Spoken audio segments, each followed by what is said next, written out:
On a beach in Chicago, a couple is murdered by a man dressed like a hippie, with the only witness to the crime being Colonel Peter Wayne, a retired veteran of the Vietnam War. Wayne is questioned by Sergeant Connor, Connor's partner, Detective Johnny Haller, and Assistant District Attorney Ralph Kennedy, whose girlfriend, a reporter named Susan Rather, is also investigating the double homicide committed by the so-called Lakefront Butcher. Over the next 2 nights, 2 more couples are murdered by the Lakefront Butcher, who always decapitates the male victims before tying up, torturing, and having sex with the bodies of the female ones, a modus operandi that matches a series of unsolved murders that always involve 5 couples being killed every 5 years over the course of 5 nights, with the earliest known spate of homicides having occurred in 1968 in Springfield, Massachusetts. When another couple is killed, this time during a home invasion, Colonel Wayne is arrested as the prime suspect after it is discovered he was stationed in 2 of the other cities terrorized by the Lakefront Butcher. After Colonel Wayne is released due to lack of evidence, Connor and Haller are approached by Susan, who has unearthed information that suggests the Lakefront Butcher is actually Ralph, who has the same birth name, Joseph Ralph Dwyer, as the boyfriend of the first victim killed in Springfield. Ralph's girlfriend cheated on him, so he got revenge by killing her and her lover and has spent the last 20 years recreating the murders as the Lakefront Butcher. After Ralph kills another couple in an abandoned factory, he is shot to death during a confrontation with Connor and Haller. Michael Stenopoulos is a man who was experimented on in a church-sanctioned scientific experiment that gave him healing powers but inadvertently drove him insane. The Vatican priest who helped create him pursues the homicidal Michael to a small American town, attempting to kill him by impaling him on a set of railings that disembowel him. Still, he revives later in a local hospital. After brutally murdering a nurse, the madman escapes and goes on a killing spree. The priest informs the hospital and authorities that the only way to kill Michael is to destroy the cerebral mass.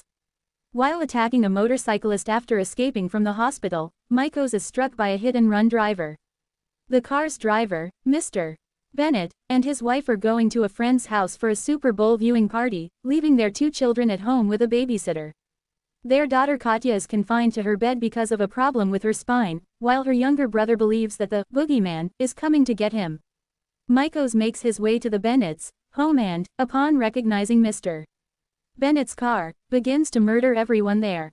Peggy, the babysitter, is stabbed in the head with a pickaxe, and Emily, a nurse who has been caring for Katya, has her head forced into a lit oven and is stabbed in the throat with a pair of scissors, but not before sending the brother off to get help. Katya struggles to get out of bed to take on the killer herself. Michael breaks into Katya's bedroom and attacks her, but she manages to stab him in the eyes with a set of drawing compasses. She then stumbles down the hallway as the blinded killer staggers after her. He stalks her through the house, but Katya manages to elude him. The priest arrives and struggles with Michael, and Katya grabs an axe from a decorative suit of armor and decapitates Michael with it. The police and the rest of the family arrive to discover Katya standing in the doorway, covered in blood, holding Michael's severed head. Linda Lawrence is attacked by a ski-masked intruder in her rural home, and pushed from a second-story window to her death. Her sister, Clarissa Keegan Lawrence, a successful journalist, returns to their hometown upon the news of her sister's death. Linda's death is investigated by police officer Roger Lane, who attempts to determine whether it was an accident, suicide, or a murder. At a local diner, Keegan runs into several female friends and acquaintances from high school: Mary Adams, Chris Howlett, Carol Bailey, Randy, and Susan Teresa Sooty Lane, the latter of whom is married to Roger. After visiting with her estranged mother, Marge, Keegan attends a flag football game with her old friends and acquaintances. There, she notices a brooding man sitting on the sidelines whom she does not immediately recognize. Mary informs her the man is Billy Owens, a former classmate of theirs, and a Vietnam War veteran who sustained significant injuries in battle. The introverted Billy now works at the local movie theater changing film reels, and has a close friendship with Roger over their mutual service in Vietnam. At a pool party later that night, Roger gets angry with Randy after finding her kissing another man. She rebukes him, telling him she is not beholden to him as they have merely carried on a casual affair. After the party ends, a ski-masked assailant attacks Randy in the pool, binding her legs with wire and anchoring her to a grate at the bottom, effectively drowning her. After the news of Randy's death, Keegan meets Chris at a bar, where a worried Chris tells her that Linda and Randy were both dating the same man, but she does not name him. Roger meets Keegan at Linda's home where she is staying, and the two go to see a movie at the theater while Billy is working, Billy accompanies the two during the screening, and afterward the three spend hours talking and playing a board game. A romance begins to blossom between Keegan and Roger. A short time later, Chris is attacked in a parking garage by the killer, who manages to strangle her unconscious, though his attempt to kill her is thwarted when two lot attendants interrupt the attack. Later, Roger reveals to Sooty that he is the killer, and strangles her to death. Shortly after, Chris is attacked again late at night while driving her car by the killer in the backseat. She stops the vehicle and flees on foot into the woods, eventually stumbling upon an overgrown cemetery. The killer manages to capture her before burying her alive in a grave. Later, Roger sits in the theater basement and recounts to himself how he unintentionally caused Linda's death by trying to simply frighten her. The thrill he received from her dying, however, propelled him to begin actively committing murders. Keegan visits the movie theater after Roger fails to arrive at a restaurant for a date. In the theater basement, she is startled by Roger and shoots him to death. Billy then appears, and stalks Keegan through the theater basement. In a disarrayed prop room, Keegan finds Sooty's corpse lying amongst mannequins. She runs upstairs, stumbling on the theater stage. Billy, over an intercom, chastises Keegan for killing Roger, his only friend. The lights suddenly go out, and Billy swings on a rope from the rafters toward Keegan to kill her. Psychiatrist Dan Potter is appointed on the staff of Dr. Leo Bain's experimental psychiatric hospital, known as the Haven, in New Jersey. His predecessor, Drive, Henry Murden, has taken a new position in Philadelphia. Dan, his wife Nell, and their daughter Lila, move into a rural home in the area. At Haven, Drive, Bain uses lenient security methods, except with the third-floor patients, whom he keeps contained with an electric security door. Among them are former POW Frank Hawks, pyromaniac evangelist Byron, preacher, Sutcliffe, obese child molester Ronald Elster, and a shy serial killer John, the Bleeder, Skaggs, who refuses to show his face.